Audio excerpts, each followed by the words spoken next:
Real hot girl shit.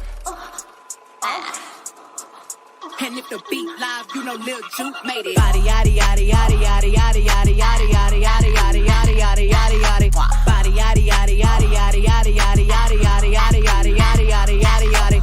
Body crazy curvy wavy big titties little waist. Body crazy curvy wavy big titties little waist. Body yaddy yaddy yaddy yaddy yaddy yaddy yaddy yaddy yaddy yaddy yaddy yaddy yaddy yaddy. Look at how I body that. Ate it up and gave it back. Yeah, you look good, but they still wanna know we're making it. Saucy like a barbecue, but you won't get your baby back. I was here at the beginning. Right, you were here at the beginning. Nobody got no money, fam. Broke, baby. We still broke. Right. Look at Aziza like, I got money. I'm in the sun. Look at us. She said, I got money. No. Welcome back to another episode of Keeping It Cute. Nope, wrong podcast. Welcome back to another episode of Pretty Plus Size the Powerful Podcast. We are on episode 74. Because we thought somebody in their 60s said something. Thank you. If this is your first time joining us, welcome to the crazy ass family. Well, I'm crazy and corny. Ruthia is crazy and not corny. Anywho, if you are a returning watcher, listener, what up? If you don't know the voice, it is me, Aziza, aka Zebo, aka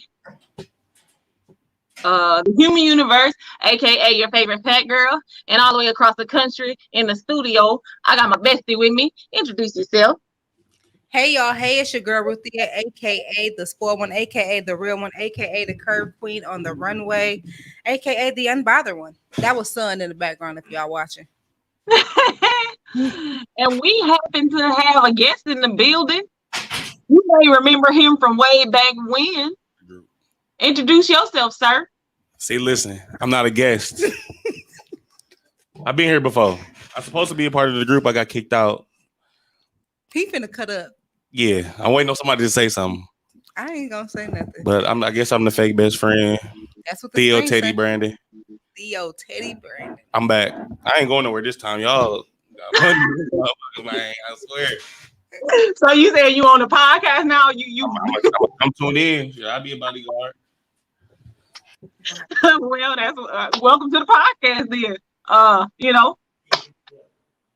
Before we get started, we definitely want to send some love and some respect to our friend of the show, our brother in podcasting, and also one of our guests that we just had on one of the pop-ups, Harvey Scales and Dominique Felder.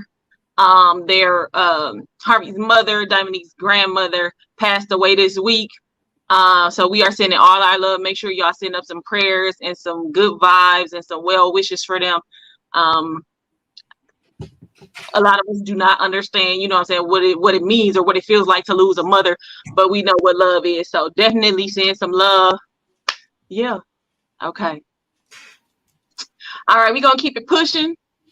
Ruthia, can we get the quotes for the week? Yep, give me 1 second. Somebody daddy was calling. Ooh.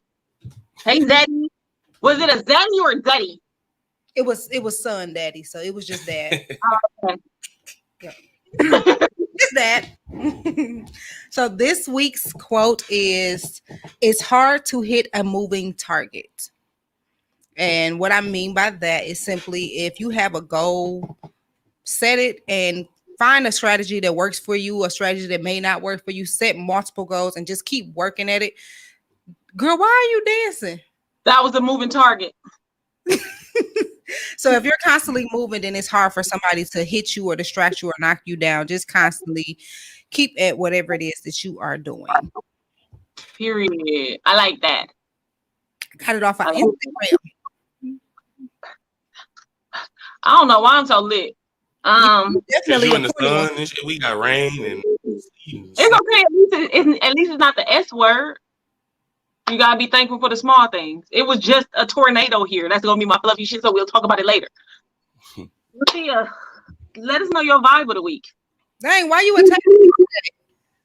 Huh? Why you attacking me? Because I'm not mentally ready and I'm having a lot of brain fog. So I just gotta keep throwing it off to you until I get my life together. She only messed with me because I can talk this week. That's what it is. My vibe is a song called "I Got It" by Pastor Mike Jr. It's more like some people call it trap gospel music. I call it radical praise. So it's kind of like how they were talking about Kirk Franklin and Mary and Ty Tribute when they first started pushing the envelope of gospel. So it meets me in the middle. Like I have to remember that it's gospel and I can't be twerking, but it's a dope song. So You can twerk to gospel. I'm not personally twerking to gospel, but it's a song called "I Got It," and it just reminds me that I was built for this shit. Period. All right. So my vibe this week is Queen Afua. I just got introduced to her. Well, no, I ain't gonna say I just got introduced to her, but I actually just for the first time listened to what she had to say, right? It's crazy that I'm just now listening to her because everything that she talked about is already like in line with how I deal with my life spiritually or how I deal with my spiritual life. I watched her interview on the Breakfast Club. And I just appreciate them for, you know what I'm saying, bringing different people on and blah, blah, blah, whatever. But man, she was just talking about healing and how, you know, healing women and then healing the men, and you bring healthy children into the world. And then that's how you know what I'm saying, you heal the next generations by healing the people who are going to birth the next generation. It was super dope. So if you get a chance, make sure you check it out. Yeah, so that's my vibe this week, Queen Afua. Come on, Theo, Brandon. You got a vibe? I mean, I was trying to think of one while y'all was talking. Not exactly yet. I mean, I was gonna say vibe is Derek Jackson, but I'm not. We're not gonna talk about that yet. Okay. I'm feeling real Derricky. Oh. What? You what? Feeling real Derricky today. It's raining. I want to lay down with somebody or something. Oh my. Oh. Hey, all right, wait. Before we go there, what's popping with the YouTube with the wine stuff? Oh, When you I wanted to avoid this, dude. I don't want to keep lying to people. I don't know when. I don't know when Wine Dying 69 is coming back. I want to. I've been seeing people do exactly what I was doing. You put it out there, so No, I know, and then they definitely not doing it as good as me. I still salute them, so I do want to come back for sure. Okay. But I got some other stuff on my sleeve. Like I'm in the works with something else. I just don't want to keep throwing everything out there right now. I don't want to keep throwing everything out there and people be anticipating stuff, and then I don't have nothing to give. So right now, I'm just taking it slow. But when I pop out, I'm out. You can take 69 slow. Some people like they 69 slow. Right. See, you know, let's just keep going because y'all always trying to take me there. I swear. Okay, Ruthie, go ahead and introduce the topic for the week. You were supposed to do it because you had changed the title and, you know. Oh, okay. Well, so this week we are talking about why it's not all his fault that he cheated. Not necessarily. Psych. Fucking psych. That shit is all his fault. I don't know if you really thought we was about to blame this woman. If you thought we was about to blame this woman for her husband cheating, hell no. Or doing whatever. Hey, Mo. Go ahead, introduce or talk about the things or the couple of things that had you bring this, or yeah. Go ahead, Ruthia. Yeah, Z ain't ready at all today, y'all. She needs to get back in the house. The sun is doing something to her. I need a nap. You need a nap. Yeah. So I wanted to talk more so just in general about basically men versus women and the way we deal with things and the way we respond to things. So I want to kind of start with, it's a layer of things that's going on in this situation. However, Married at First Sight, have y'all been watching? No, I don't even know what that is. 2 seasons behind. What is this? A TV show? Is it a? It's a reality show. So basically, the show is the experts match people, and your very first time seeing them is at the altar. So you are literally married at first sight. So did you get a people's background? You don't get it, but they do an extensive research on the person they're matching you with. Is at least a minimum 85% what you want. So that's just like saying they have 20 men and they interview them with the experts, relationship experts, and they have 20 women, and they're gonna pick who are compatible. Mm-hmm. Your first time meeting your wife is at the altar, and they have everything set up as far as the wedding, the honeymoon, everything. So you are living together in an apartment, like, and it's a legally binding situation. So you can't, you have to get divorced. It ain't like, you know what, right? You can leave. You have to marry that person. Yeah, it's that's just it. Okay. So on this episode, well, not even this episode, this season, we got two people, Paige and was it Chris Z?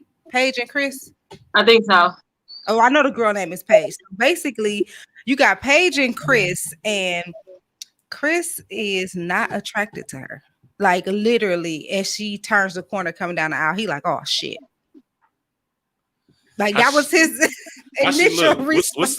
What's the name? Love It. I mean, I said Love It First Sight. Married at First Sight. I don't know what season it's on, but it's yeah, he definitely was like, oh shit. So he wasn't initially attracted to her.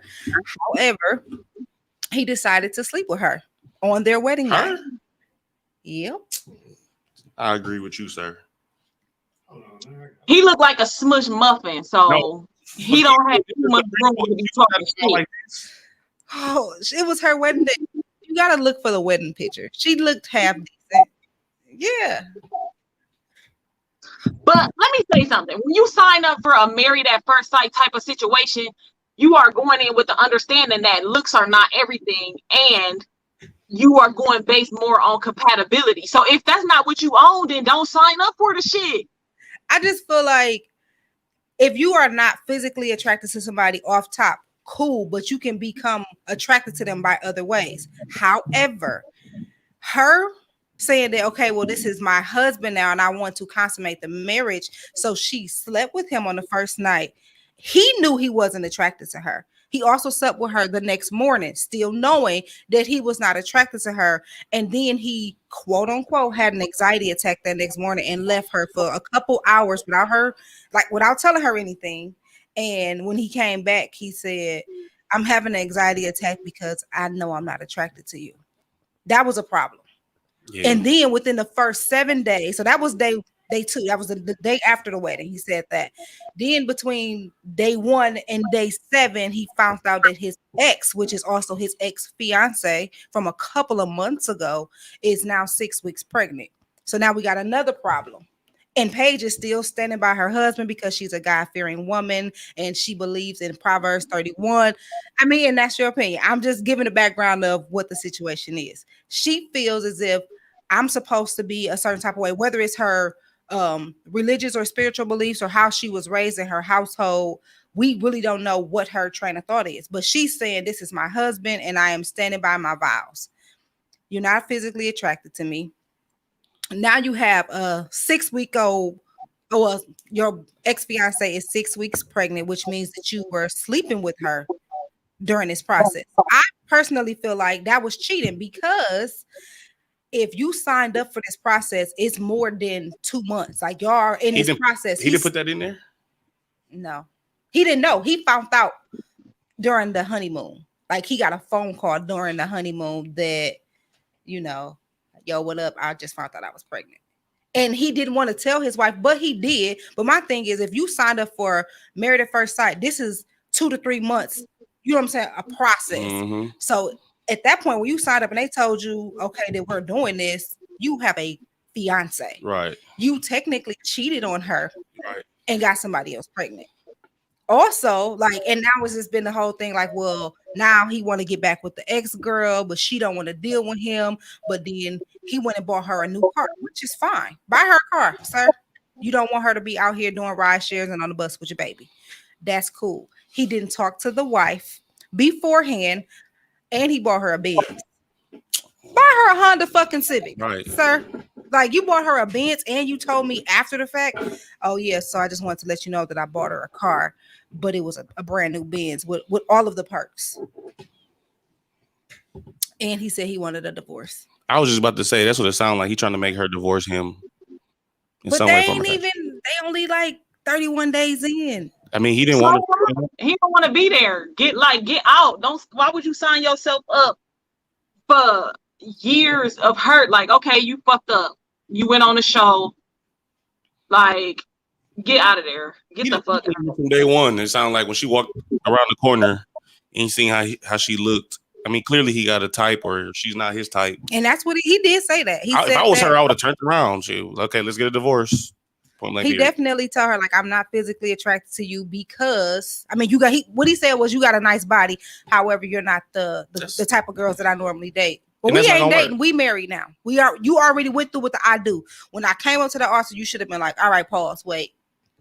Is this a joke? Because he was literally in his feelings like, wait a minute. So they had to say I do? Or did they already say I do before? He could have said no. He didn't have to say I do. Exactly. Oh, yeah. Yeah. I didn't even know these type of TV shows come on. I'm glad that I don't watch this shit. It's so interesting. So you're saying you wouldn't get married at first sight? No, hell no. I would be just like him if I'm not physically. I mean, the physical attraction is one thing, but I mean, if I'm not physically attracted, that is a thing. Now, if you somebody that I like to date over time and we going on dates or whatever, and you know, I start to like you, then that's one thing. But seeing you the first time and I'm not physically attracted, now I got to be with you for the rest of my life. I would never do that. Z, would you get married at first sight? No, ma'am. Hell no. No, ma'am. If I didn't have a child, I would, but I wouldn't want to bring no just random stranger because people are weird. Yeah. I wouldn't want to put my child in that situation. But if it was just me, okay, cool. I'll deal with. I mean, I would do that, but I'm not bringing no random stranger around my child. I don't bring random guys around my child. Period. This big ass boy right here. Hey, he's not concerned. He's not concerned. That's still my baby. I'm just saying I'm not doing it because I need to feel you out first. My mother never was a type of parent that brought just random people around us. And if it was a case where, Mama, who is that? Oh, that's Uncle such and such. But it was very, very rare. Like I just can't do it. I'm not bringing my child in that type of situation. Did they tell you about the person's like financial issues? Like if they owe the IRS or whatever, do they tell you those They things? don't pick those type of people. They have a list of things that you have to. Oh, you have to meet some type of something. Okay. Yeah. So you ain't gonna be able to be a CEO of a company or CFO of a company, and you got some chick working as a Walmart cashier. Right. Okay. Y'all gonna be compatible. Okay. So to speak. But I just feel like he playing with her at this point. Like, how are you? One day he's saying, okay, well, I'm not attracted to you and I don't want to be with you. I want to try to get back with her. But then you whispering in her ear, I'm really scared that I'm gonna fall in love with you. And that's why I don't want to go along with the process. Like I feel like he is playing a role. So she the fool. Because he just simply keeps saying, I'm scared I'm gonna fall in love. That's one reason to run away the opposite way. Then you got another that he telling you not physically attracted. Like he telling you everything. Mm-hmm. So, yeah, he telling you everything. It's all her fault that she's not scared you're gonna fall in love with your wife. That doesn't even make sense. Is that not the point? He don't want her. Like he doesn't want the lady. I'm so confused. I'm confused as to why the experts.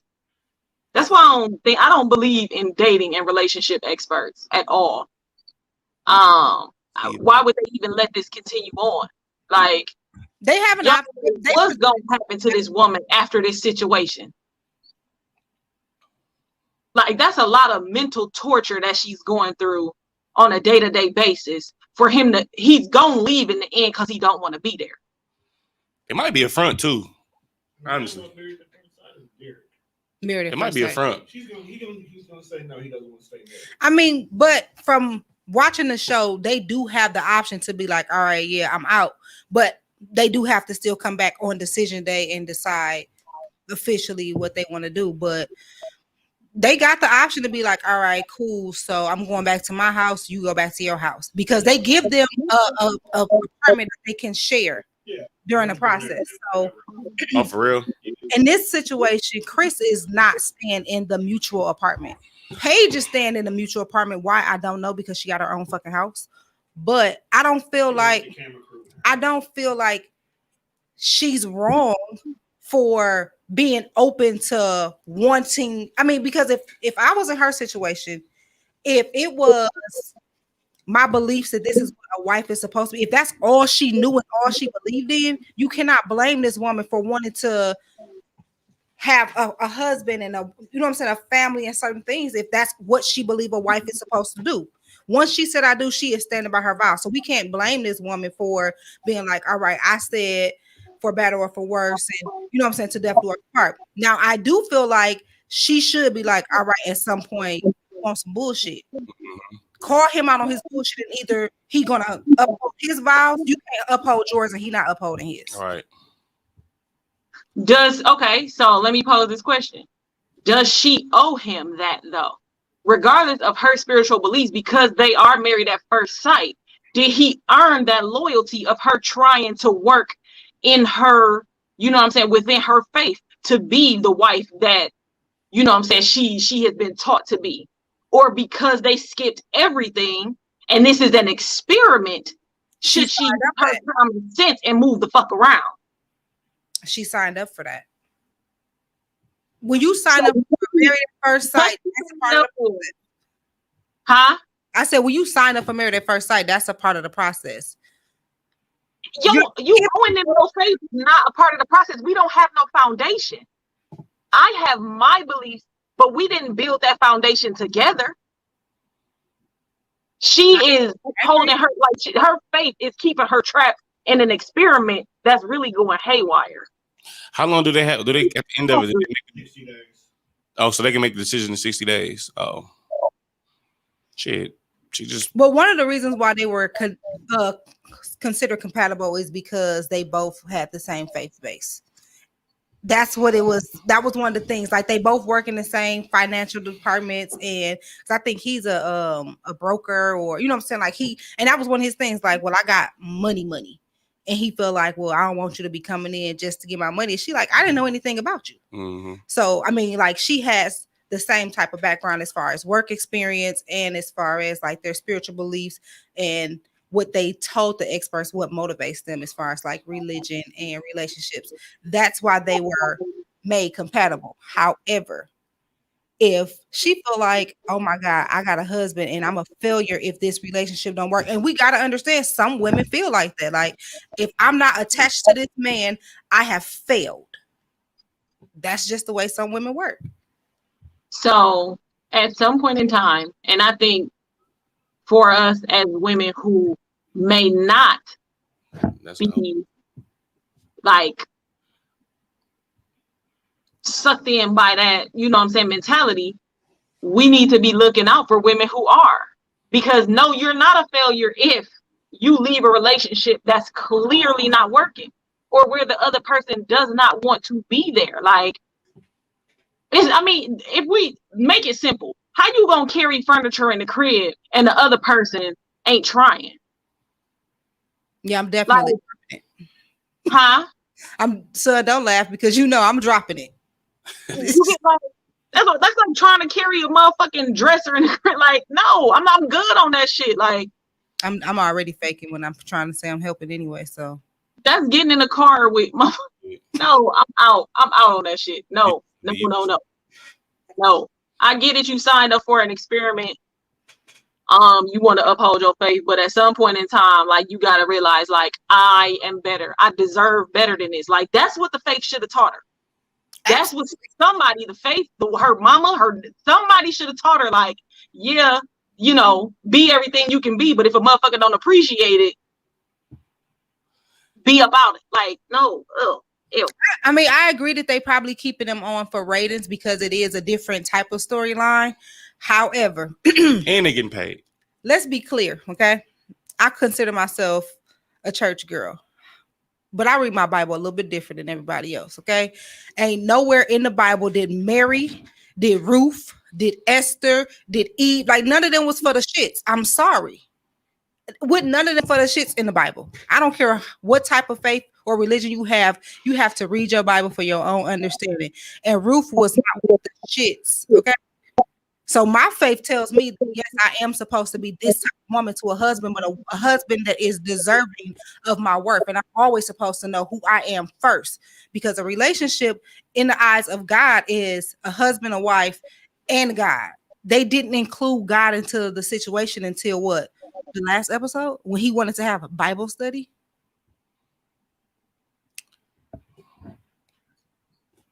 I haven't seen the show, but I definitely agree with the hell you just said.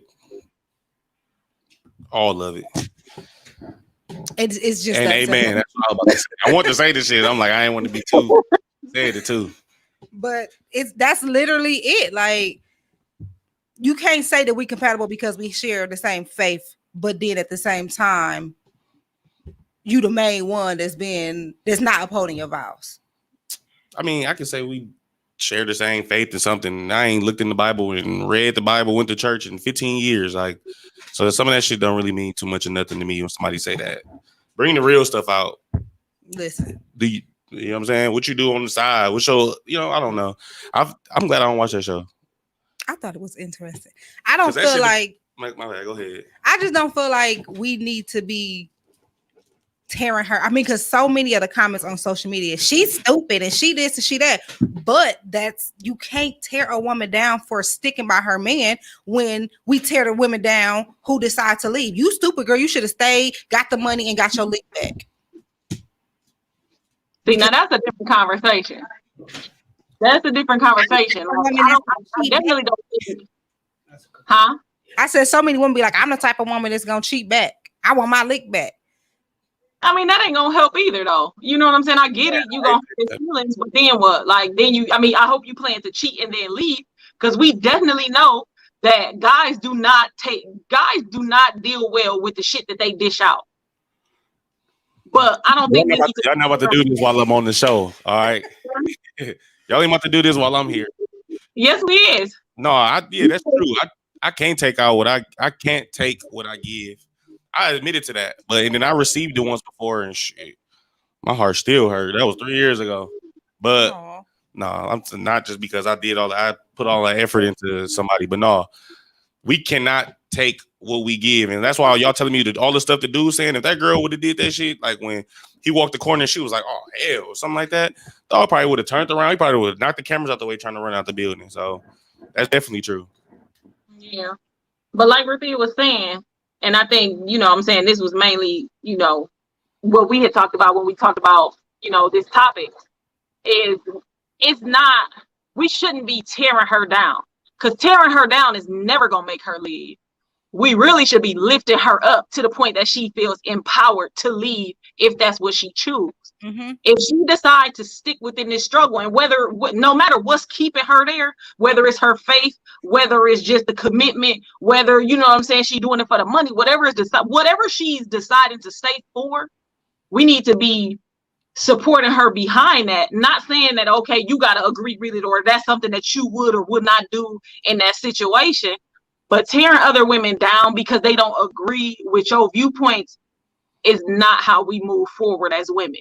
And just a side note, it's always the women that do that tearing down is always the ones that's getting treated the same way and or don't know how to handle their situation. There's always the negative ones who do that. I see like plenty of my female friends, they friends telling what they should have did to their dude. I would like that lick back thing. Like, don't nothing good come from that, especially with these crazy dudes out here nowadays. Should have licked back. Men is crazy, you know what I'm saying? So get pregnant or get some AIDS or something. Something, you know what I'm saying? So yeah, those women that bashing, those are the ones that's getting did the worst by their dude or their baby daddy or whatever. My survey them figured out. So yeah. And speaking of tearing women down, can we shift gears a little bit? Let's go. This one. Bonnet Bay, Mrs. Jackson. You said what you call her? Bonnet what? Bonnet Bay. That's funny. Ruthie, you want to talk about that situation a little bit? Kind of just give an update on what's going on if people don't know. Honestly, I don't know the full story. I've just been seeing the little clips and people making jokes. So I actually saw what was happening based off of the memes. Okay. Lil Duval was going the fuck in. Do y'all hear me? I'm like, wait, what is everybody talking about? Because it was funny. I can't jack and say I didn't laugh. However, going to watch the video where Derek Jackson is spilling his truth or whatnot, and the wife just sitting there with a blank face. was just kind of like, okay, I get what all the jokes. That's how I felt. Like, what y'all making jokes for? Because she looked like a single. I ain't gonna say a single mother. She looks like a Black woman dealing with children that is going through a pandemic, that is going through online school, and she wasn't for the shits that day. Her kids probably was being bad as hell. She was having a regular fucking day, and he decided, all right, let's do this video. She probably said no about 6 times before she was just like, all right, whatever. I said that I was going to stick with you through this, so this is a part of sticking with you through it. Okay, so for the background, right? Before that video, Derrick Jaxn is an internet relationship guru, right? A lot of men don't like her, and a lot of men don't like him, and a lot of women love him because he comes off as this person who is telling women how to know their worth from a man's perspective, right? He's been doing this for years. He's been making videos in his car for years. And just recently, he had 3 different mistresses come out. He tried to make it seem like in the video that Ruthie is talking about that he has been faithful for the last few months. He's sorry, he's repented, and they're, fixing their relationship, until mistress number 3 came out and said, oh no, boo-boo, I've been dealing with him up until just this past Friday. So all of that mess he talking, nah, that's not real. And on top of that, he is very aggressive. He will put women down, and he's possibly abusive. We had I was pregnant and all of this and other that. So she came dropping big bombs. And he was doing videos in front of her house. Let's not forget that tea. Exactly. Half of the video, I guess the videos with the white balcony with the arches, that was her house. So he's doing videos as he's leaving or going to cheat on his wife. So that's why this blew up the way that it did. And a lot of people decided to start. Well, before we go there, Theo Teddy Brandon. Yes. You said real Derrick Jaxn-ish. No, I was just joking. Because I was about to have his ass. No, I was bullshitting. So is there the topic? So, huh? I said I knew that was one of the topics, so I ended up I was just trying to be funny. Oh, okay. But had you heard about Derrick Jaxn before? Had you ever listened to anything? Yeah, I've grown hatred over the years for him. And why have you grown hatred for him? Yeah, because he ever since the beginning he been throwing salt in the game. That's it. Like, I don't know. He just like Steve Harvey, be trying to give advice and shit, and it just, I don't know. Us men, sometimes, like, the thing is, back in the day when I used to watch these videos, I used to watch him tell women how a man moves. Some of the times he'd be wrong. So they just say if a man leave at this particular time or he get up at this particular time, he doing this. Like, that's not true. However you move, that's how you move. You can't go on the internet and tell a million women how if a man does this, this is how he's doing it, and that means he's cheating. He just was throwing too much salt in the game, and it was all wrong. So basically, he was empowering the women that you was cheating on. No, I'm talking directly to him. I mean, if you want to chime in, because I was going to say, like, hold on. Directly to him. No, the thing if is, he said he throwing salt in the game, he throwing salt in the game. Like I said, if he's saying that if your man get up at 3:00 in the morning, he about to do this, or he can't stay at this particular time, that means like I seen something that say, if you stay, if you come spend the night with me or you come fuck with me, and you leave at 7:00, lay your cheating ass back down, like. Hey, I just don't want to go home, get in the shower. I stink. My breath stink. I ain't got no toothbrush or nothing. It's just he used to say shit like that on the internet, and it just bothered me because the way he moved wasn't how I moved. And I'm not saying it in that way. I'm just saying like that's not. I hated him. He was a different type of cheater. Call it what you want. I'm not admitting to nothing. I never cheated. Like, man, don't cheat. Derrick Jaxn do. Okay. So that's funny. It's funny that you say that because I actually don't think I've ever listened to him. Like, I think for me, it was just kind of the sound of his voice. And I don't take relationship advice from nobody. Like, because I have always been a firm believer that I'm an individual and the person I'm dating is an individual, and our two situations brought together create something that is unlike anything else. So you can't give me advice because you're not me or the other person in that situation. So that's why I don't do it. But then, like, after, I mean, now we know that the fool really was telling y'all his business. He really was telling on himself. Yeah, how do you know? How do you know how men move if you ain't moving like that yourself? Right. Like, yeah. I mean, was he surrounded with a bunch of men? Like, did he ever talk about, like, this is what I've seen my father or my uncles or my cousins do, my friends? This is how they're operating? He never admitted that he socialized with anybody.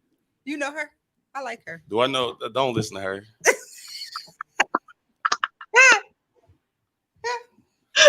Gotta go. I like her. Shout out to her. Anyway. Yeah. And the thing is, I was just saying this the other day at the gym that he knew what he was doing. That's what made him millions of dollars. So if he can always get on there and he can figure out or hear how another man cheat, he gonna get on there and just put it out there. Yeah, because even after when he got caught, he went and did his own video about the video of him and his wife.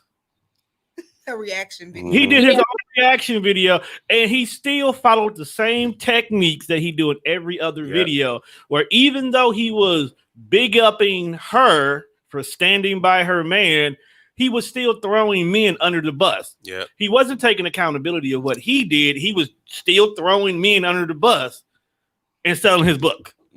Listen, at the end of the day, after watching the million of videos of whether it was people cracking a joke about it or adding their 2 cents in, at the end of the day, both men and women were tearing this woman down for how she looked, for how she decided to sit next to him on that couch.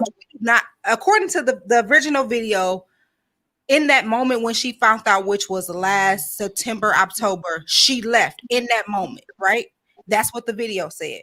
She left in that moment. We don't know when she decided to come back, whether she decided to come back the next day, the next week, you know what I'm saying? She just decided to come back home. Whatever she did in her situation, we do not know him personally, nor do we know her personally, nor do we know their relationship.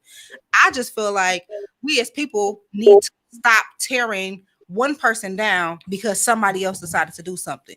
If I'm dating somebody or if I'm married and he decides to cheat and I say, okay, I'm staying or I'm leaving, I'm still going to need my support system regardless of how I choose to respond to my husband cheating on me. If I decide to stay, guess what? I'm still going to need y'all there to support me. If I say, fuck this nigga, I'm leaving, bitch, come let me sleep on your couch. It was plenty of reasons. Like, I don't agree with what the people was doing with tearing her down.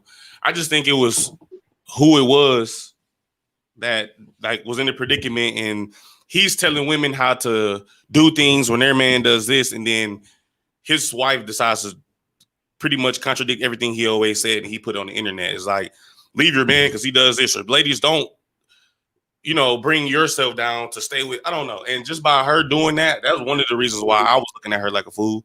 It's just because like this man for years done told women to run backwards if they see their man throwing out little signs like this, you know what I'm saying? And then she does the same thing. And that's why he did that, when he did that review video, and he said, what did he say? He said something stupid, and I cut it off immediately. Like, I exited the whole Facebook app when he was like, like if she was to leave, I wouldn't have an issue with it. I'm like, dog, come on, man. I bet he was on his hands and knees begging her to stay from September all the way till the day they record that video. And I guarantee she feel like a fool now after making that video. And she's probably ready to leave because now she's going through so much backlash on top of her the way she went live on her own. I seen that shit with that. Basically said that I'm a Christian, so I'm gonna stick here because God wants us to work it out. So okay, this is my thing, right? With the woman or whatever, like Ruthie said, and like we just said when we was talking about Paige and them. What is happening in the next situation is completely her decision. It does not help to tear them down, to tear any person down, whether it's the male or the female, whoever is the person that got done wrong. It don't help to call them stupid. That's never going to empower them to leave. You have to uplift somebody in order for them to make empowered decisions. So talking about her bonnet, who fucking cares that y'all looked at her for one moment in her entire fucking life? Whether it was a bonnet or a beanie, y'all looked at this woman for one moment in her life. And because she wasn't up to par, somehow she deserved to be cheated on. Somehow it was partially her fault. And I would really like to talk about that. Like, whose fault is it when somebody cheats. Because first of all, let's be clear. I'm not coming on here with a 360 lace that cost me $400 or $500 with a beat face and a fucking ball gown to hold hands with a motherfucker that's telling the world that he cheated on me. It was already embarrassing enough that he cheated on me, and we dealt with it in private. But now that it's public, whether it was 10 days ago, 10 months ago, now I have to relive and re-go through all of the process of healing that I had already done. She already did her healing work, but now it's in the public eye, and now she got to deal with that shit again. Like, okay, I thought I forgave you, but now that it's coming back up, it's bringing back up new memories and stuff like that. So you expect me to come look at my fucking best? No, nigga, you gonna like me with my hair tied and these fucking sweatpants on. I barely he did like her because he's still married to her. So everybody else who like the fact like we just we be so invested in other people's shit. For what? Y'all can talk shit about her, but guess what? At the end of the day, her husband is still right there. We can talk shit about him, but at the end of the day, his wife is still right there. And them kids like, are still we being don't even have our own houses together, yet we feel a need to always comment on somebody else's shit. Like, if any, like I said, like, if you empower somebody, it uplifts the pollen in this bitch is blowing. Uplift somebody to empower them to, you know what I'm saying, so they can be empowered to make the best decision for them. Plain and simple. Because, I mean, shit. Niggas cheat all day, every day. Women cheat too. And we see that shit on a regular fucking basis. Derek Jackson and his wife ain't the first people to cheat. Like, Beyonce made a whole album. Got a bag off that shit. She's smart. People know, like I said, dude knew what he was doing when he told this girl to get up out the bed, put that damn thing on her head, let's make a video. Everything he do is for money. Dog probably don't. I mean, I don't know. Everything he did was for money from 2015 that he ever did, all the way on to telling her to make that video. She didn't have to get. If I was him, I wouldn't even made her get on the video to apologize to or let the world know what it is. I would have never told her to come in there. I feel like that was a lot more embarrassing. Not the way she looked, but just holding her hand. And I feel like he made it a lot worse. I think he could have just said whatever he had to say without her being on the camera. No, he needed her. You want to know why? Why? Because his newest book is a couples book. Oh, so then now it's gonna show how to work through your issues and blah blah blah. See, that's what I'm saying. He's smart. Matter of fact, she might be the smart one. I'm gonna leave after I get this fucking bag. And she probably gonna separate, start doing her own thing. Who knows? Oh, let me start. I mean, if she really could come up off of this whole situation, she really could. However, she can start selling her own bonnets or beanies. She can start, you know what I'm saying, selling the comfy mom outfits. Like low key, she can come up with a whole podcast, a whole book. Like she can get at her bag, but of course, there's still going to be a group of men or women that's going to be like, baby girl, you don't know your worth, so you can't tell me what to do. Them the same ones who don't know. Shit. Right. Same people who don't know their worth. Yeah. Because what my worth just got me was 4 different streams of income because I stayed in this situation. Because I'm talking to a bunch of women who going through the same thing privately. I done wrote a book to let them know, like, listen, this is how our Christian values are helping us through situations that may be embarrassing, blah, blah, blah, this and that. If I was her, I'd be writing my own damn book. I ain't gonna even lie. She probably in the process. Think about Girls Trip.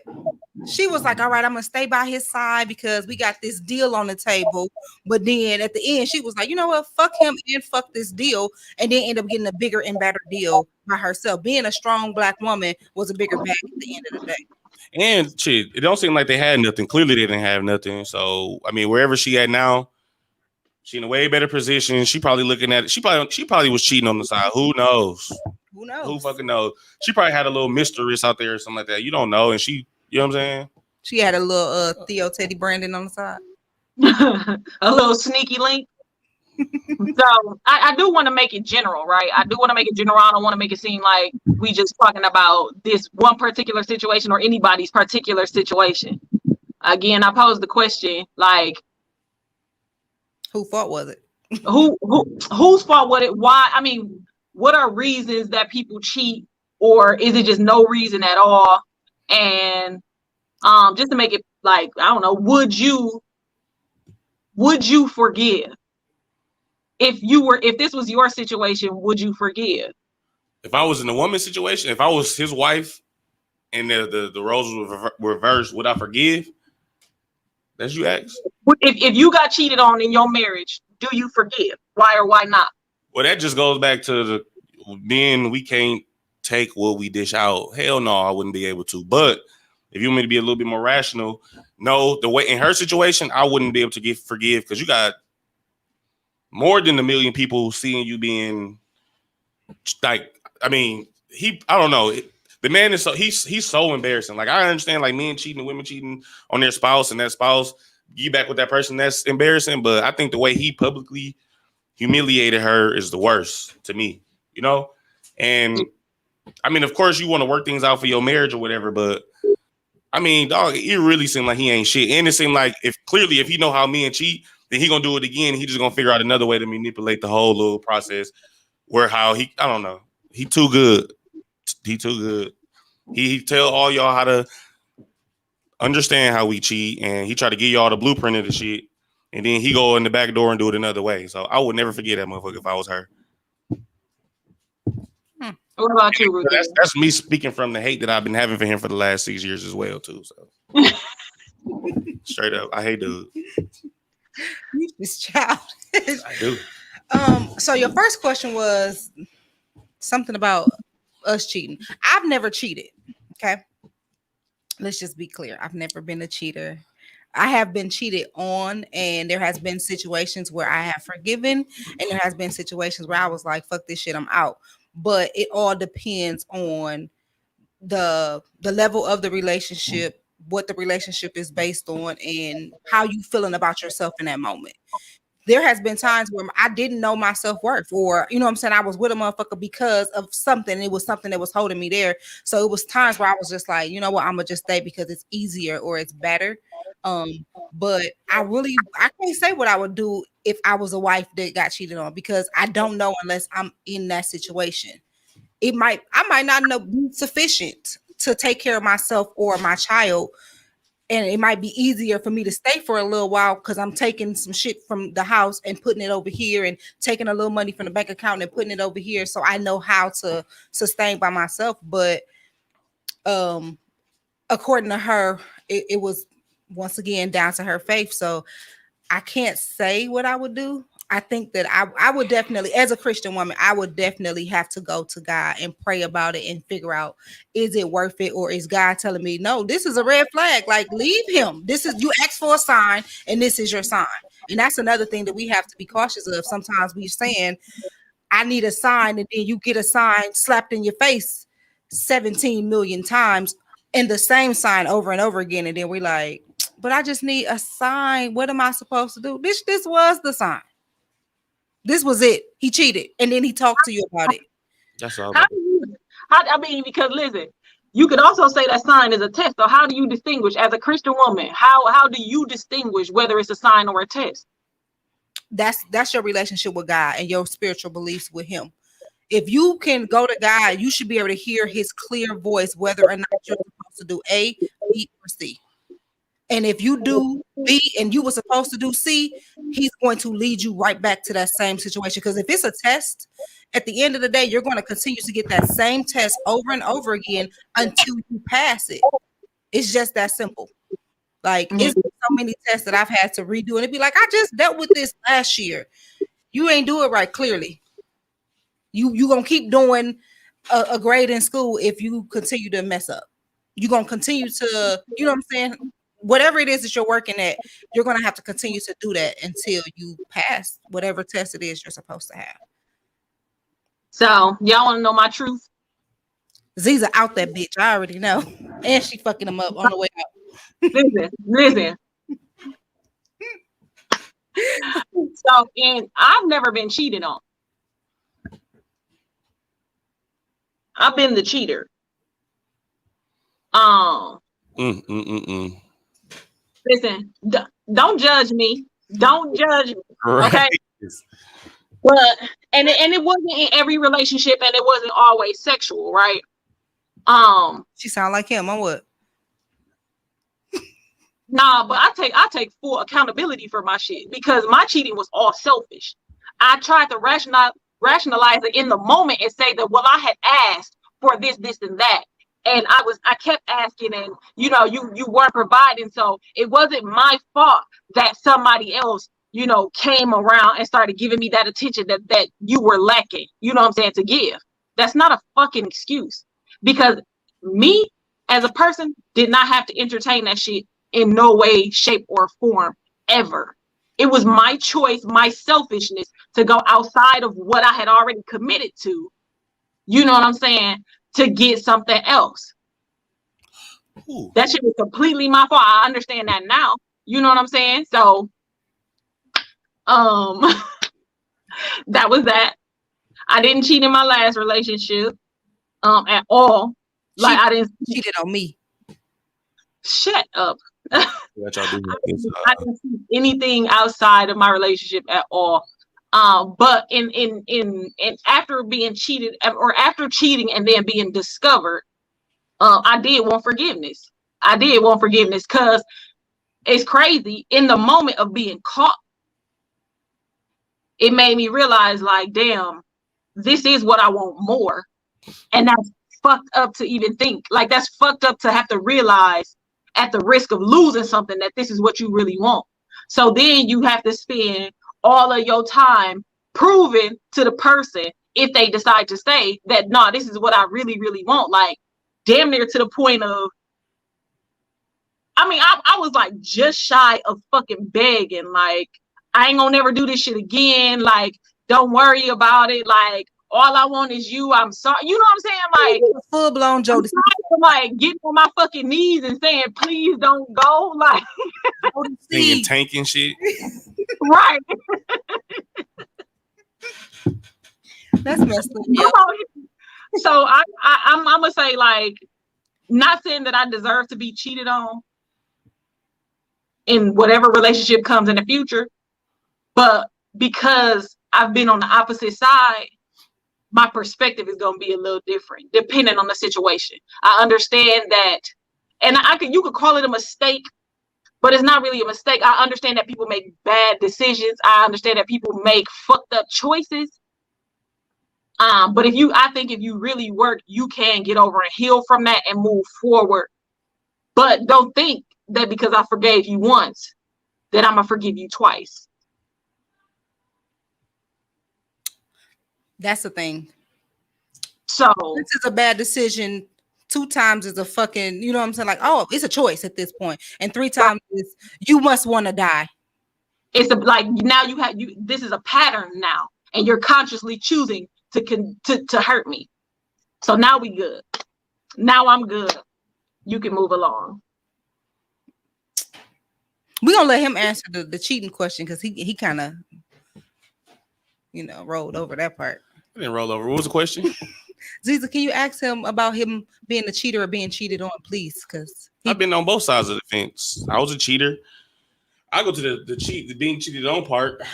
Being the man, on the male's perspective, that like actually knowing that you got cheated on. Like, I don't know what question you're asking. As far as like, what would you forgive? Would I forget? No, hell no. Like, I seen the worst. Like, one time she cheat one time. No, because at that time, like, you know how women. So, like I said, the roles are reversed here. So, you know how women majority of the time are fully invested in the relationship, and they give everything.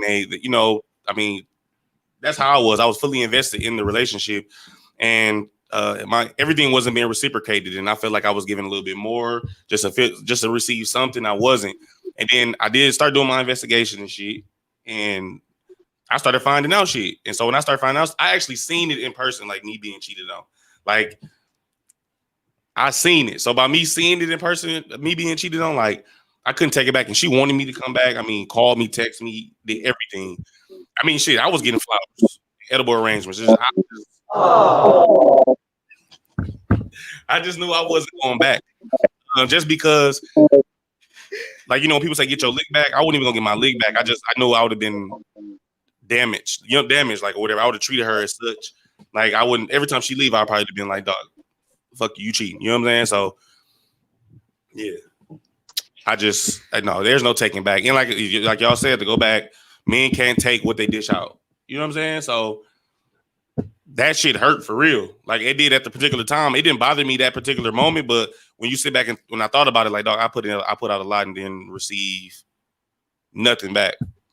And I know I wasn't a bad person, but I think it was my karma too, because after what I did so much in the past, I feel like that was just my karma. I didn't believe in karma until I got cheated on.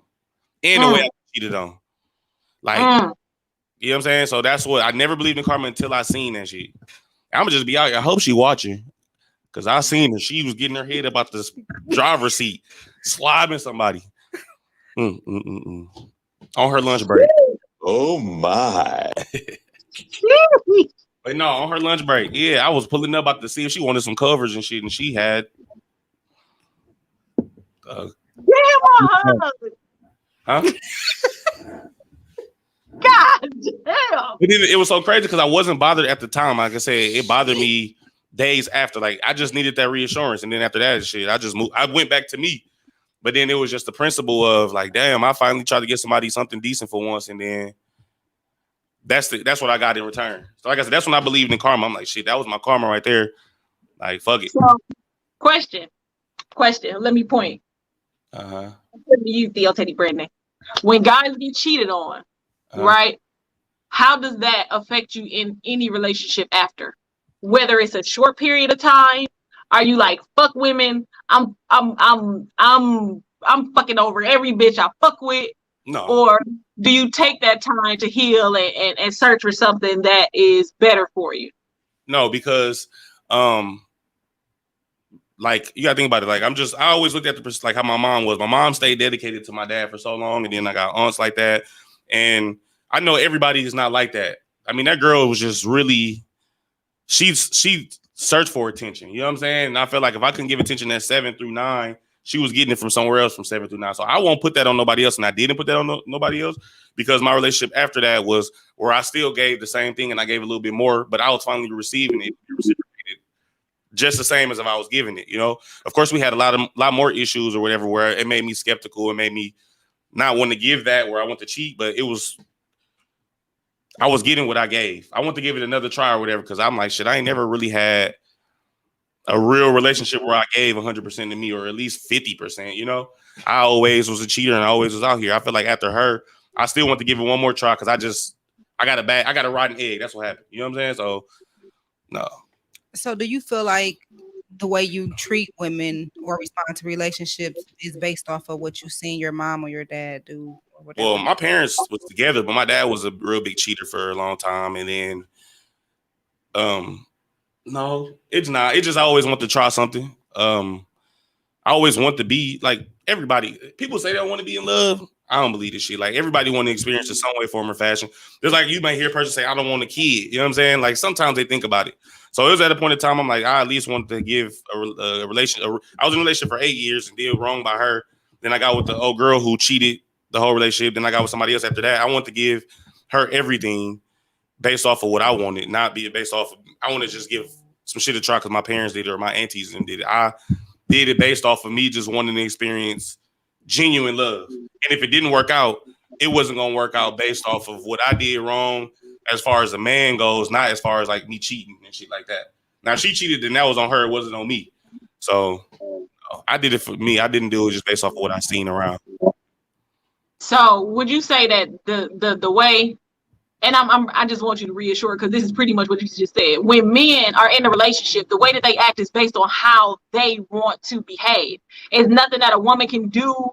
You can't be a better person. You can't suck his dick better. You can't fuck him more. Like what the actions that men have or the actions that men take in a relationship is solely based on how he intends to act. It's based on his wants and his intent in a relationship. No, not so I see what you're saying. I don't know if I said that or not, but that's not the case. So for instance, after that relationship with the old girl who was out here sucking meat, I gave just enough to see if I was gonna get anything back.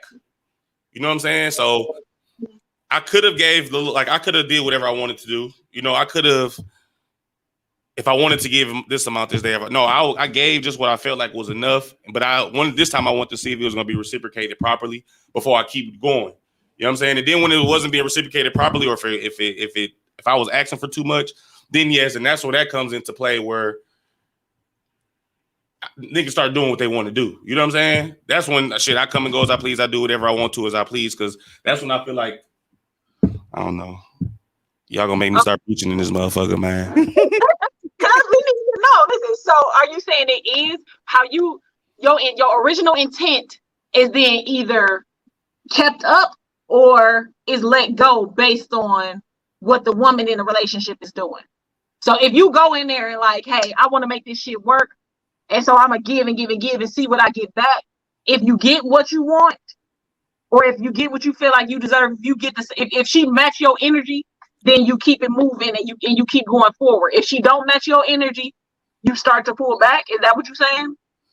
No. So I hate using examples and shit, but like for instance, you know, like when you repeat like I always tell people and my kids, like I don't repeat myself more than twice, because you heard me the second time. If you don't do nothing the third time, then that means you just don't give a fuck. You know what I'm saying? And so in my relationship, if I ask of something and you're not giving it on the third or fourth time that I complain, then I just feel like you don't give a fuck. And then that's when I start to do what I need to do. I could leave you.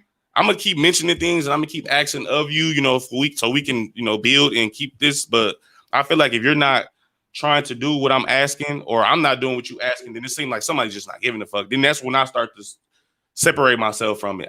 One thing I tend to not do, or one thing I don't do, is I don't leave my relationships.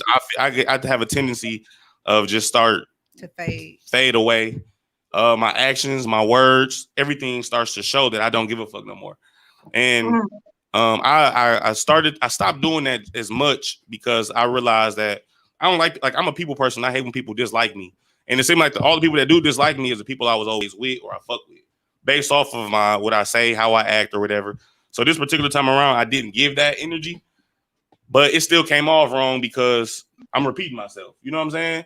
So it's like, I couldn't win from losing. I still can't win from losing because motherfuckers don't listen to me now. But, you know, so that's when I start to fade away, is when I got to keep repeating myself, because I know what I'm giving. I know if I'm not giving enough, communicate with me. I feel like if we don't have none of that, then that's when I start to fade and turn around. And like I said, and it's hard coming from a nigga who ain't never, ever been faithful to nobody. You know what I'm saying? So that's the hard part, is like when you're trying to give everything and you're not being communicated with, or you're not telling me what you need or what I need, or you're not listening to me and be receptive to what I'm saying, then it's easy to go back into them dark days of shit.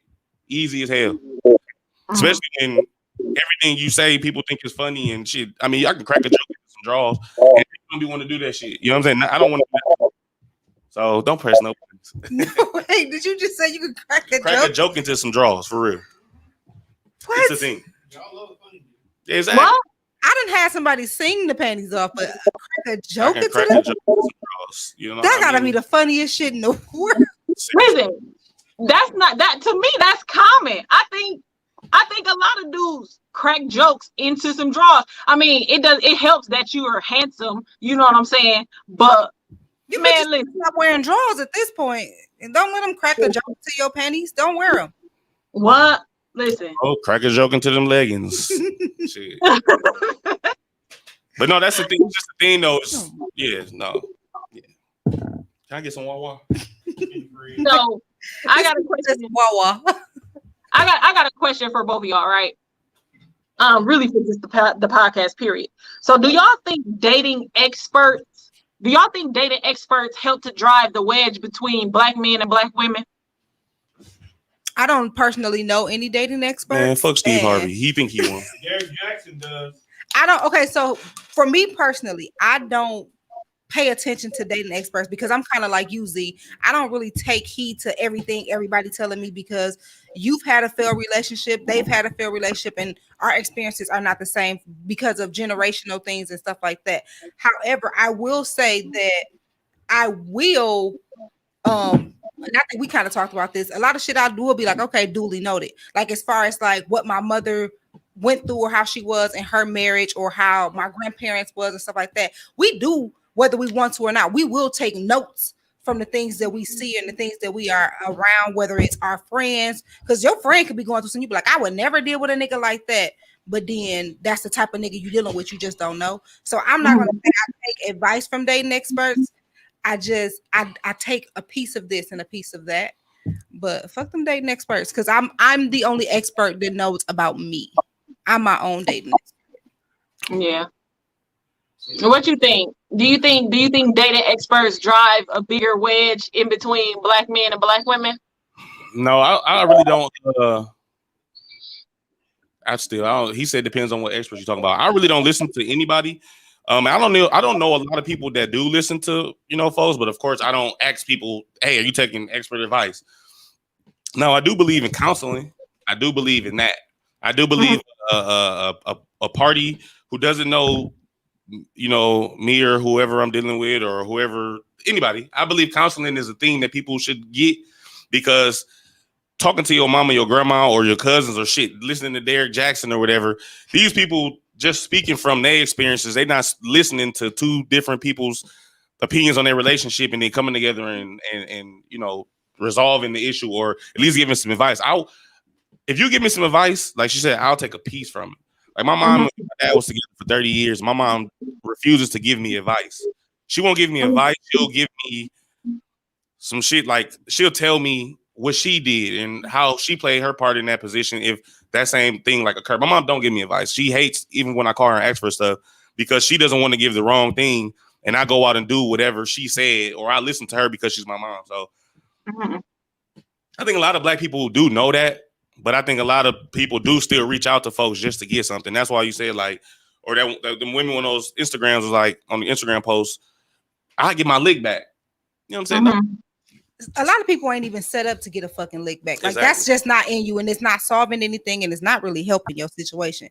Because if you are not meant to be a fucking cheater, it's gonna be hard for you to even give your time and your energy to another person, because you still won't be hurt at the end of the day. That's just like saying, oh, I'm gonna go smoke some crack because that's gonna make me feel better. Bitch, if you ain't never smoked crack, like it's just not in you to be a fucking crackhead. Okay, just get over it. And see, I was like that. I wanted to get my lick back so bad. Like I seen old girl eating the cock meat sandwich and shit, and I wanted to get my lick back so bad. But it's like me getting my lick back for once. Let me not be petty. Let me be the bigger person. And I think after I left that situation with her, like she noticed that I wasn't so bothered and I didn't care. And she swerving out that I was cheating or whatever. I didn't. It was just sometimes getting lick back shit. Like, I mean, I already got highway mileage. I don't want to keep adding on just because somebody done fucked me over. Like, it's time to just figure it out the right way. And everybody ain't bad.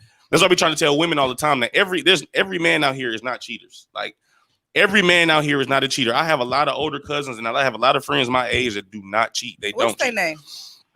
They in a relationship. They don't cheat. I was just They don't cheat. My cousin, I my cousin Zach, he don't cheat. You know what I'm saying? My cousin Kevin, he don't cheat. All my friends, they don't cheat.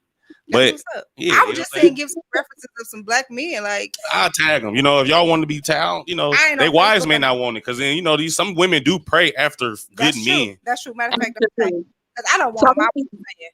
Let me give my opinion on dating experts, right? Y'all know I hate them, but I think what dating experts do, like you said, because counselors come in and they look at a situation, hopefully with no bias, and help y'all to come to an agreement.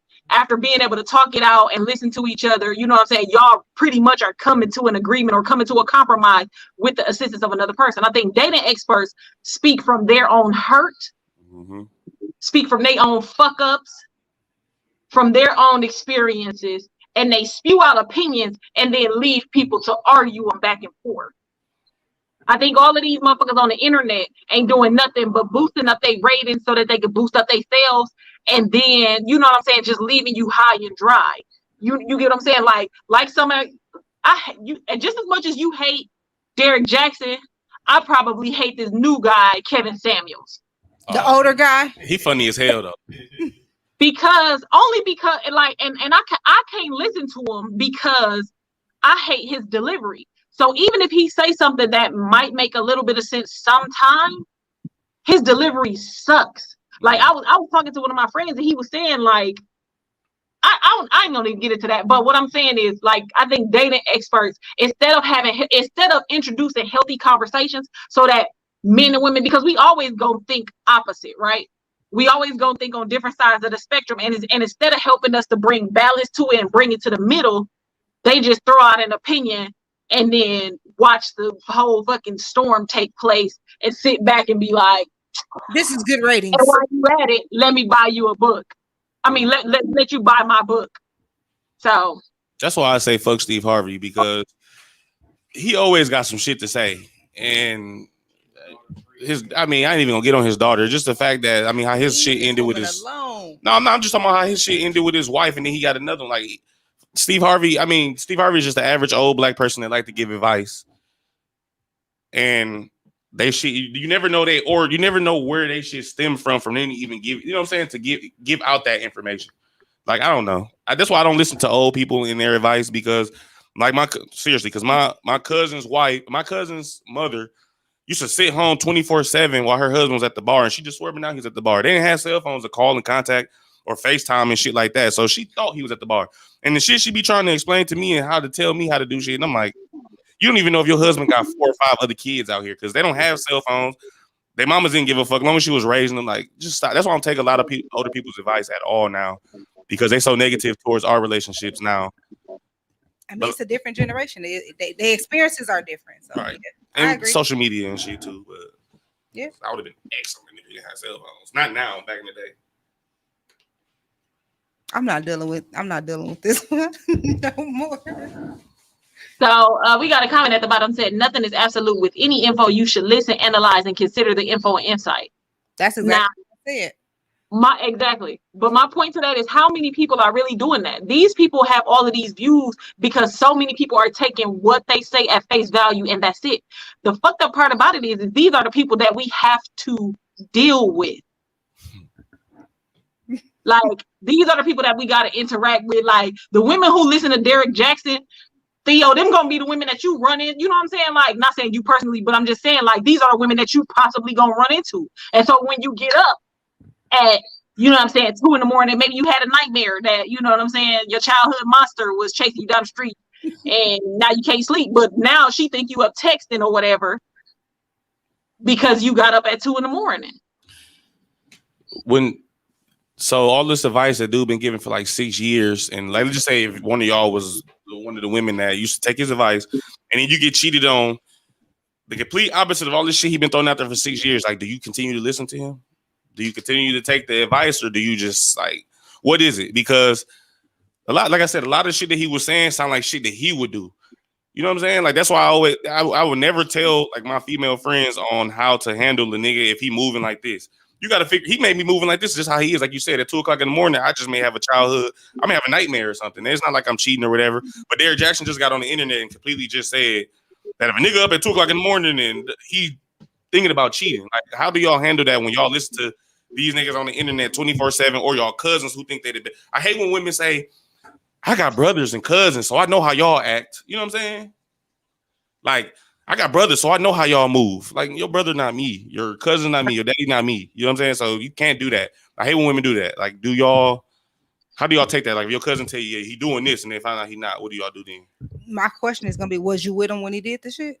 Because unless you was there, like. But y'all listen to it though. You probably the only one who just pretty much says you don't. But I'm the type of person where I gotta feel that shit for myself. Like, I have to be in that shit myself. Like, and I'm a direct person, so I'm gonna ask. But to the comment that just came up, women want men to talk to them like women.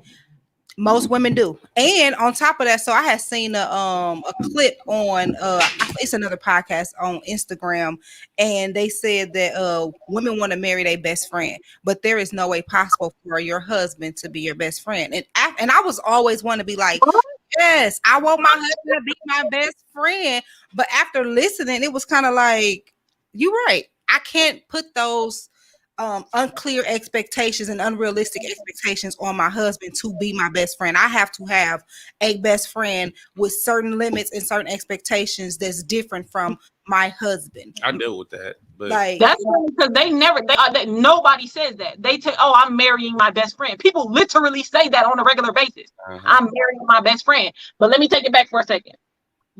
First off, I ain't never had no advice from no man. So I go into like everything that damn, that's crazy. I was just having this conversation with this guy that, you know what I'm saying, we was talking and shit. And I was telling him like the improvement that I do for myself is to become a better individual, right? Like I have never worked to be a good girlfriend. I don't know shit about like anything that I've learned about relationships has just come from trial and error for me. Like my brothers is way older than me. So the only thing that they were saying was don't date nobody. You know what I'm saying? Like they was there just to intimidate my boyfriends. Wasn't nobody putting me up on game or none of that. Like, y'all, I was naive as fuck in relationships. So like everything was just based on who I am. What? Who is that? I have no idea. Is that my baby mama? Is that you? Do it. I can't comment. I all kind of shit. Is that you? You text me. Let me go check. But so I mean, I definitely get what you're saying. That people think they up on game because they got all male friends. Like I'm around niggas 24/7, so I know how niggas do and blah blah this and that. And it's like, well, you know how the niggas you around do. You know, it might give you something. Like I'm not saying just disregard that shit because if you see how a bunch of men operate, it'll show you some patterns. But at the same time, oh, what's up, sis? You trying to get on the camera? We're gonna be here talking forever. Tone, send her the link. Me too, for real. But because Leah got, I don't know. We'll see what you talk about. But you know what I'm saying? Like your experience shape how you gonna view stuff, what you hear. Like, I mean, it's the same thing. I'm gonna take a little bit from here and there, but at the end of the day, you gotta realize like the person you're dating is somebody who is like they have their own unique experiences, so they're a completely different person. They're not gonna necessarily operate the same, but I ain't saying be naive in that shit either. So this wasn't my personal situation, right? But no, I'm not gonna give names, but I am gonna give relationships to who they are to me. My sister was dating a guy who became really, really good friends with my older brother, and my brother was dating somebody as well. These motherfuckers was going out to cheat together. Like, how you leaving with like you, my whole nigga and my whole brother, and y'all going out to cheat together. You as a brother, first of all, I'm feeling fucked up about both of y'all. Like, you supposed to be my brother, you supposed to be my protector, and you supposed to be looking out for me, but yet you going, hey bro, oh yeah, them two chicks we met last week. Like, what the fuck? Man. When I say I tell anybody that I'm interested in, that I'm getting to know, friendship, dating, relationship, whatever, that's one of the first things I tell them. Do not, I mean, now at this point, I don't fuck with neither one of my brothers, so it don't matter. But I tell them off top, do not become friends with my brother. That's a red flag for me, and I'm gonna cut your ass off. I don't give a fuck how I like you. Why can't you be friends with your brother? Because I don't trust them. I've seen my brother as bring hoes around. I've seen both of my brothers cheat. And I don't give a damn if they wife or their baby mama is watching. They know the truth. I've seen both of my brothers cheat consistently. And I've seen one of my brothers go out with my sister's at the time boyfriend. And they both was cheating. Like, how you leaving your girl and your sister and being like, hey, we finna go fuck on some other hoes? Like, that's some bullshit. I don't trust neither one of my brothers. And if I'm dating you and you decide to become friends with my brother, it's a wrap for your shit. Your ass is blocked. Crazy. And I say that shit off top. I say that flat out. If I get to liking you, like, oh, okay, so we ever go somewhere. But see, that just shows my brother. That just shows the type of man that you dealing with. So if he get cool with your brothers, then that means he gonna go cheat. Or your brother's gonna try to influence him to go cheat. I don't know, but I ain't taking it. But I tell people that off top. Like, I don't ever be like, oh, well, I don't like that you doing that. I let a motherfucker know. Like, I mean, I know what you're saying, because I in the past I've done that or whatever, but it's ridiculous to even be able to say that. Like when me and my ex broke up, her brother ended up airing it all out, all the shit, which I expected, but now she feels some type of way about her brother because damn, you didn't tell me this. Like, you've been on me cheating for 3-4 years, but yeah, so I understand that. But your next man, shit, if you can't trust him getting cool with your brothers, then shit, you can't trust him. Then I don't talk to neither one of them either way, so it ain't gonna be no. I don't talk to neither one of them. So in this case, now where I'm at now in my life, they wouldn't have an opportunity to get close with them because they ain't gonna be around them. But that's always been something that I let people know. Like, listen, that for me, that's a fucking no-go. That's just like saying I don't like dudes that do X, Y, and Z, or for a guy to be like, I like females that wear their natural hair. If that's something that's a red flag or not for you, tell them up front, and they still do the shit, then you literally doing something I told you I don't like. That's a difference, though. No, fuck that. We okay. So what is something that you wish you knew about the opposite sex before you started dating? Like, if you could go back, you as yourself, if you could go back and talk to your 14-year-old self before you got into a serious relationship, what would you tell yourself? First of all, I wasn't dating at 14. My first relationship was son daddy, and we was in a. That's what I'm saying. What would you tell your 14-year-old self before you even started dating, before you got to that point? What would you tell him? I don't know. I don't think I got a response for that. Because everybody in every situation is different. And I'm just gonna be completely biased about it because I'm not the same person today as I was in my last relationship or the last person I was dealing with. So I don't know. I really don't. Mm-hmm. You have company. Tell Aziza. Z, you got company. Z, you got company. What you mean? I hear you. My phone, sis. What's poppin'? What's happening? Did you have a comment? I had so many comments. I couldn't type. Can y'all hear me? Yeah, we can hear you. For a second. Huh? I think you might. Can you hear us? It's delayed a little bit. I can hear y'all. Okay. My question was, somebody had put it in the chat. I don't know if y'all commented on. I came on late, but my question was, I'm going backwards. When men do cheat, why don't they leave their significant other if they're going to continuously do it habitually? Did y'all answer that? Somebody put that in. I ain't see that question. Either. It was in the comments. We definitely didn't see that. We definitely would have addressed that. Who they asking that to? I don't know. You don't. I can answer the question though. Go ahead. Yeah. And we're selfish. I mean, it's funny because somebody asked me that all the time, and I was like, "Shit, for a place to stay." But no, on a serious note, it just because. On a serious note, because men are selfish, and when we are with a woman or we with somebody, we feel like that's ours. Like, when you have sex with somebody, they be like, "Why you get my?" You know what I'm saying? Why you get my stuff away? We don't ever want to see our woman who we love, who we're with, like with nobody else. We can go out and do a million things in the world. We can cheat. We can get caught cheating. But when the thought of her leaving or the thought of us separating ourselves from our relationship, that's the last thing on. That's the worst. That's the first thing we think about is our woman dealing with somebody else. Point blank. Period. So, okay, if this is somebody that you want to be with, right? Where does the logic kick in? Like, I probably should stop doing her wrong. I probably should stop fucking her over. So no yeah, so logic. No logic. It's not behind it. That's why I said earlier when I got into my most recent relationship with my daughter's mom, I made sure that like I didn't do those things, so I didn't have to feel that way, or I didn't have to separate myself from the relationship based off of if I cheated, or if it was going to end, it was going to have to end off of the stuff that we went through. You know what I'm saying? I cheated on.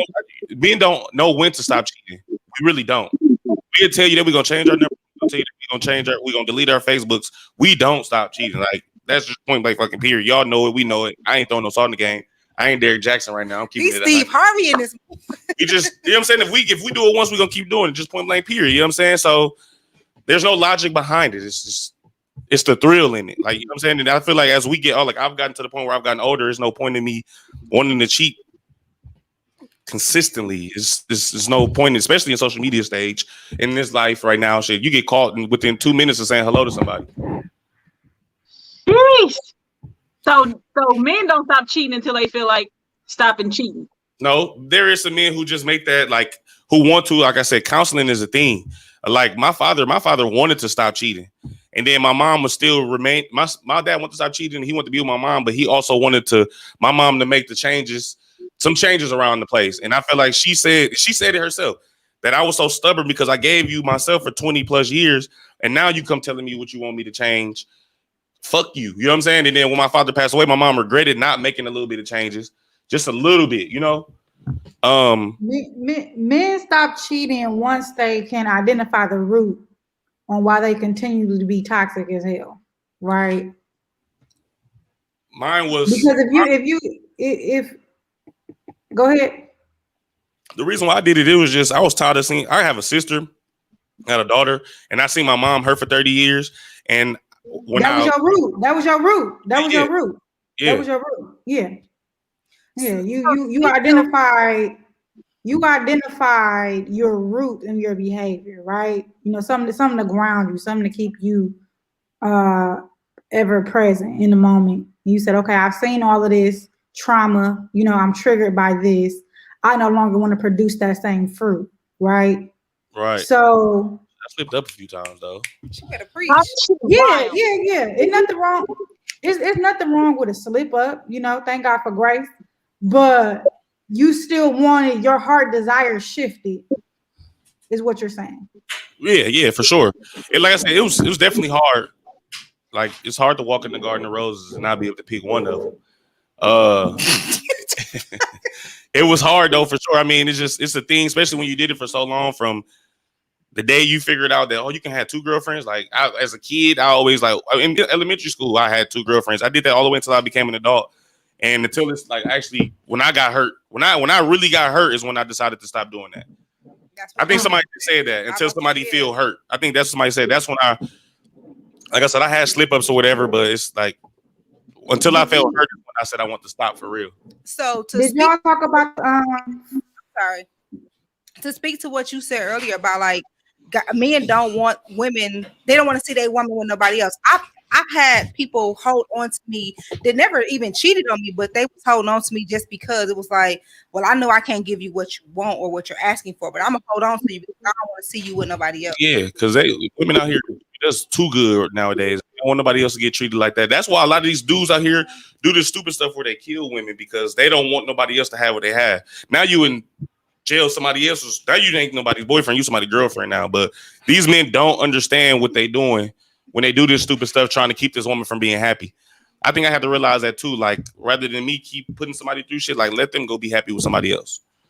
And it don't matter what age you get, it don't matter what you go through. It's just, it has to happen. You know what I'm saying? It has to happen.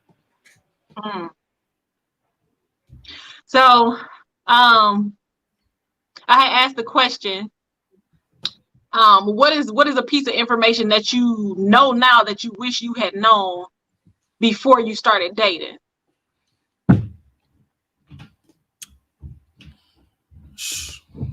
Me? I don't know. You already answered. Okay, well, I'm gonna sit while y'all thinking about it, right? So what I had to learn, and I'm talking about just recently learned, like I'm not even in a relationship. This is after every relationship that I've ever been in. I realized that men don't move until they get ready, right? We as women, we plan out like, men don't move until they get ready. So you cannot push them to move faster than they're ready to move. And that's just it. Like, you might be ready to get married, but if he's not ready to get married, you know what I'm saying? It's not gonna be a thing until he's ready. You know what I'm saying? Like, if he's not ready to take whatever steps, like to move forward or to move around, like it's just not gonna happen that way. And that's from my personal experience. And now I definitely would tell myself that shit. Like, if I could go back and tell my 18-year-old self, like, listen, when you start to date, you have to practice more patience than you have ever practiced, or you have to move around because you can't nag somebody into becoming the person that you want them to become. You can't love somebody into becoming the person that you want them to become. They have to become who they're going to become from their own choices, their own, you know what I'm saying, will, and their own decisions. And if that just is not compatible, then it's okay to leave. It's okay to leave. Yeah. It's hard. I really sat there. I listened. And I thought, I'm like, shit. It's nothing that I like about the opposite sex that it was nothing that I can say that I can go tell my 14-year-old self to be aware of, because like every woman that I've dealt with is different, you know, and I've learned everyone differently, and then every woman that I was with, I learned more about myself in different ways. So there's nothing that I can say that I can tell my 14-year-old self about the opposite sex that I should know. Because of everything that I did do, like I said, I learned myself in it. I don't know. I've learned to be a better person over time. So I don't think I can go back and tell myself nothing. That's true. I mean, that's good. That's good. I mean, somebody said you cannot, go back to the one before by Tawana Hennings. I would tell my young self, a man or people will only do what you allow them to. Nah, they want to regardless. And then you can't love a person into who you want them to be. Says, do you got advice for or is it anything that you know now that you would be able to tell yourself? I would literally tell myself to be single. Like, don't even, people make relationships just a priority, and it's so exhausting, and people don't empower people to be successful in singleness before they're successful in a relationship. So you got to go through all these different lessons that you technically don't have to go through, but you put yourself through all of this stuff. Can you repeat that? You said be successful in the what'd you say? In your singleness. I said people don't empower people to be successful in singleness. They only empower people to be successful in relationships. So you're dating and you exhaust yourself trying to be successful, trying to put pieces together, people together, emotions together, standards together, goals together, and it's exhausting. So I would empower myself to be single and be successful at that first, because now I'm doing it backwards. So I realized how I had poor relationships because I had poor whatever around significant other relationships. So now I'm trying to figure out how to have a successful single life. Then I can pour into a successful long-term relationship. Oh, can I say something? So to what you just said, I was watching the old Will Smith video like a year ago. Well, I went back to this like a year old, and he said that him and his wife, before the entanglement stuff, that they had a picture on the table one day, and they sat there and talked about what should they bring to the table to fill up the glass. They both had 2 glasses that equaled up to the picture, and Will decided he was saying pretty much you have to fill up your own glass first. And a lot of people don't understand that, where they might have to just go be single to fill up their own glass before they can come to a table and fill up a pitcher or something. And I think in my relationship, I used to always say that, where we not filling up this pitcher at all. Like my shit 25% full. And I think that's where a lot of people get into relationships at, where they don't have half of the motherfuckers don't even have a glass. You know what I'm saying? You know how they say you got a pot to piss in? I'm talking about just overall more than that. Just like their mindset, what they bring to the table, their love that they got to give. A lot of people don't have a glass to even fill up into another pitcher. Then you got these women or some men like me in that one relationship where I thought I had at least a half a glass and she had nothing to pour into it. And people don't understand that they be trying to fill up shit with all kind of other stuff, but it's not what you have to give. It's not the reciprocated energy. You trying to fill it up with everybody else done said and so on. So if you don't have nothing to fill in your glass to fill up a pitcher with your significant other, then walk away. That's what I always try to say. I think I got to that mindset, is to walk away. You cold with the little things. You Steve Harvey for real now. You Earl Stokes as hell now.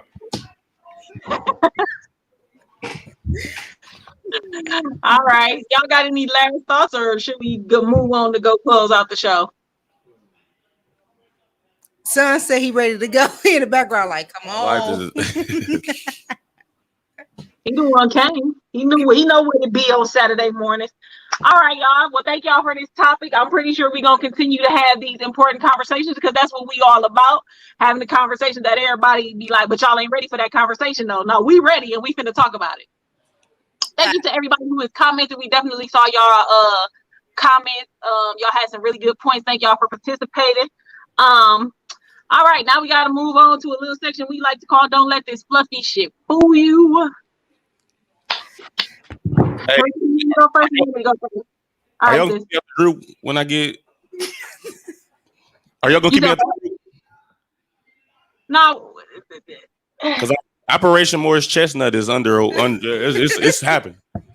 What? I'm losing weight. I'm trying to lose weight. Morris Chestnut is happening. Don't keep me out the group. I'm still. You ain't gotta lose weight to be a part of the group. No, I'm just saying. I ain't never really seen too many skinny people on here. You know.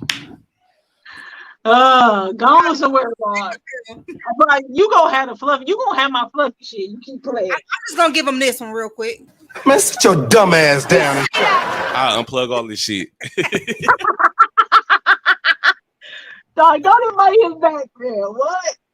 Hey, I be inviting him because he be good. He be good energy. Like he don't be afraid to talk shit too. So yeah. unless he. Now after that first time, y'all had me in there hot as hell. It was 5 of y'all. Yeah. Yeah. Everything. Y'all don't even want to talk about shit. Y'all ain't gonna get me in trouble. But all right, I'm gonna do my fluffy shit because it's real quick, and I'm actually in the midst of my fluffy shit right now. So I got it's a 2-part fluffy shit. Whatever the fuck this weather is in Georgia, I'm over it. Listen, 2 nights ago at like 1 in the morning. No. It was like 12:30. I get an alert because it's a tornado emergency, right? Mind you, Milwaukee, I couldn't tell you the last time Milwaukee had a tornado. I ain't never really fucking seen a tornado or none of this shit.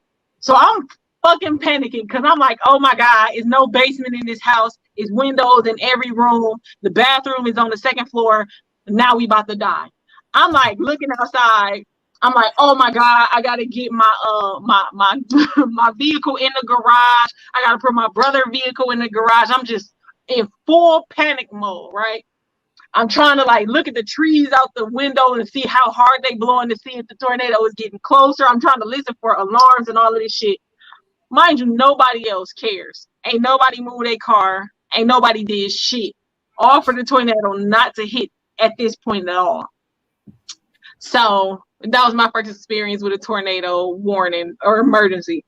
Now, what's happening right now is the pollen is so fucking thick. This shit is blowing through the air and literally like landing on my skin. Like, just bring her ass back home on what? Yeah, it sounds like you want to come back home. Absolutely the fuck do not. But can y'all can't see that shit because I'm yellow anyway. But it's like yellow pollen all over the fucking place. Like you can see it blowing in the fucking wind. I don't have time for this shit. Like I'm not used to, like this is like a 2 or 3 shower a day type situation. Cause who the fuck gonna walk around full of fucking pollen? I'm gonna be looking ashy as a bitch. As it's like, and I already don't be willing to put on lotion. So well, people ain't supposed to put lotion on. My grandma told me that. Y'all use Vaseline. My grandma said black folks is not supposed to put lotion on. We put that on top of the Vaseline to smell good, but other than that, Vaseline first. Well, I put on gang in this bitch. I use oil. Well, yeah, coconut oil and shit, but that shit still ain't thick enough for my dry ass skin. Well, you need to drink more water then. But anywho, that's my fluffy shit. So don't let this fluffy shit fool you. Pollen and tornadoes. Don't let this fluffy shit fool you. Oh my goodness. I don't know if I have any fluffy shit this week. Oh, I do. Okay, so oh my God. Woo. So there is, I don't even know what the judge name was, but